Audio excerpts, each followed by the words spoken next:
Je vais aborder maintenant le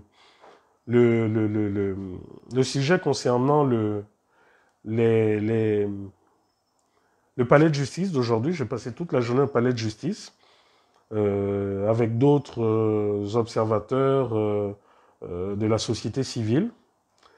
Je dois vous dire que, je dois vous dire que nous avons été victimes de provocations de la part de, oui, je dis de provocations, de la part de certains agents des forces de défense et de sécurité. Georges Paga a échappé de peu, a failli être molesté, a échappé de peu, parce qu'il avait son téléphone en main, il était en train de le manipuler.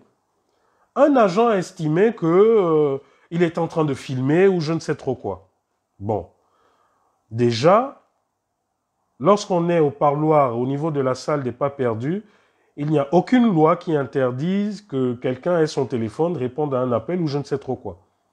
L'agent vient vers Georges Paga. Georges Paga il lui dit non, je ne filme pas, je suis en train de consulter mon téléphone. Il commence à l'agresser verbalement. J'étais témoin. Et de nombreuses personnes étaient témoins.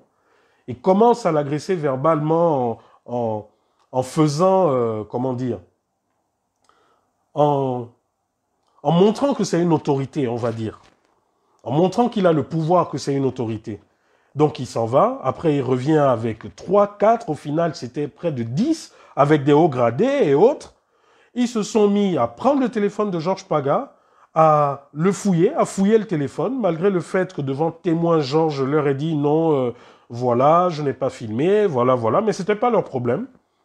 Au final, quand ils ont ouvert le téléphone et qu'ils ont vu qu'il n'y avait rien du tout, eh bien ils ont commencé à dire non, vous avez supprimé.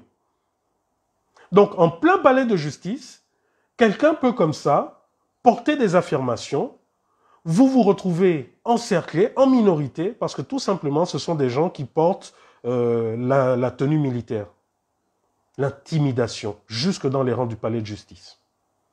À partir de là, avec les autres, que ce soit des journalistes ou des observateurs, ben on n'arrivait plus, et même avant ça, à rentrer dans les salles d'audience, pour pouvoir assister à ces jugements.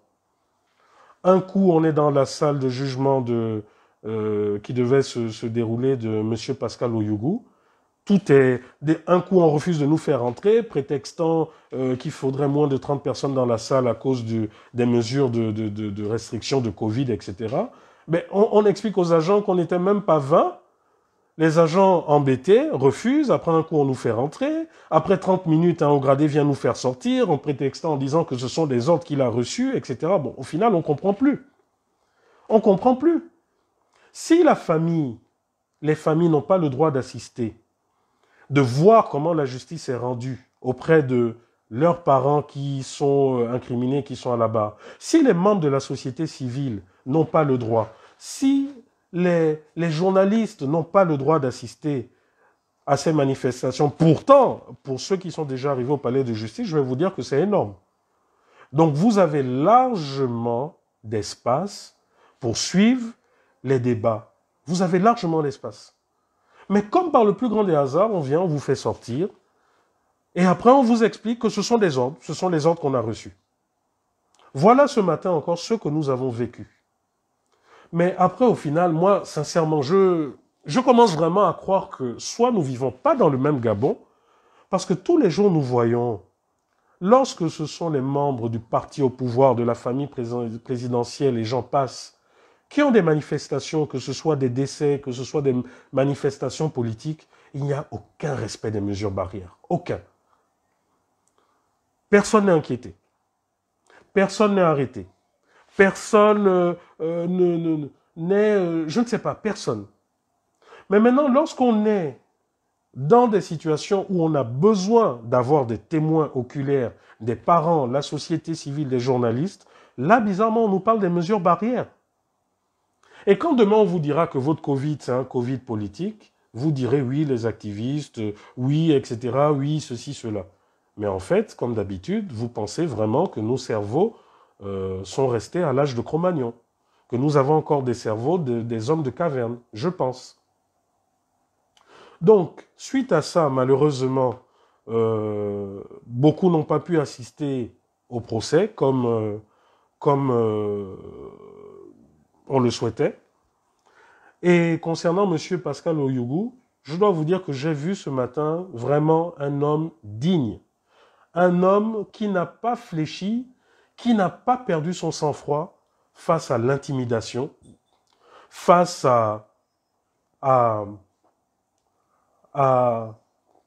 oui, à l'intimidation.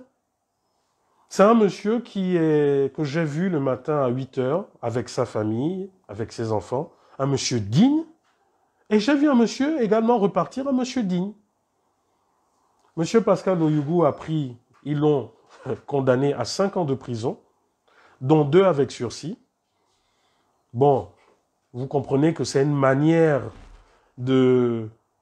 intelligente de dire, voilà, nous reconnaissons que, bon, ben, comme on ne peut pas vous déclarer non coupable, on va quand même, pour satisfaire les patrons en haut, dire que vous êtes coupable, mais on vous donne 2 ans avec sursis, et puis voilà. Un peu comme vous avez vu que maintenant au Gabon, on a 10 ans de sursis. Voilà, c'est ça la justice gabonaise. Donc c'est ça, j'ai vu M. Pascal Oyougou, j'ai vu un monsieur digne, j'ai vu un monsieur qui est resté ferme dans ses bottes. Et par contre, j'ai quand même déploré, vous savez, il y a quelques jours, tout le monde a encensé M. Pascal Oyougou. Oui, voilà, c'est un monsieur qui est resté digne, c'est un monsieur qui, malgré la prison, n'a pas été brisé, n'est pas reparti au PDG, etc. Nous avons tous vu. Mais j'ai été quand même peiné de voir que vous qui officiellement le soutenez, mais très peu étaient là. Le gros de ceux qui étaient là pour soutenir M. Pascal Oyougou, c'était les membres de sa famille. Et ça, c'est quelque chose de mauvais, il faut le dire. Vous ne pouvez pas à chaque fois vouloir que des hommes politiques parlent pour vous, mais qu'au moment où ils ont besoin de votre soutien, de votre présence, vous répondez absent. Ce n'est pas normal. Ça, je vous le dis. Prenez-le, certains le prendront peut-être mal, mais je vous dis que ce n'est pas normal. Et là, ça s'adresse également à toute la société civile. Parce que la société civile que j'ai vue aujourd'hui au palais de justice, c'était une poignée. C'était vraiment une poignée de personnes.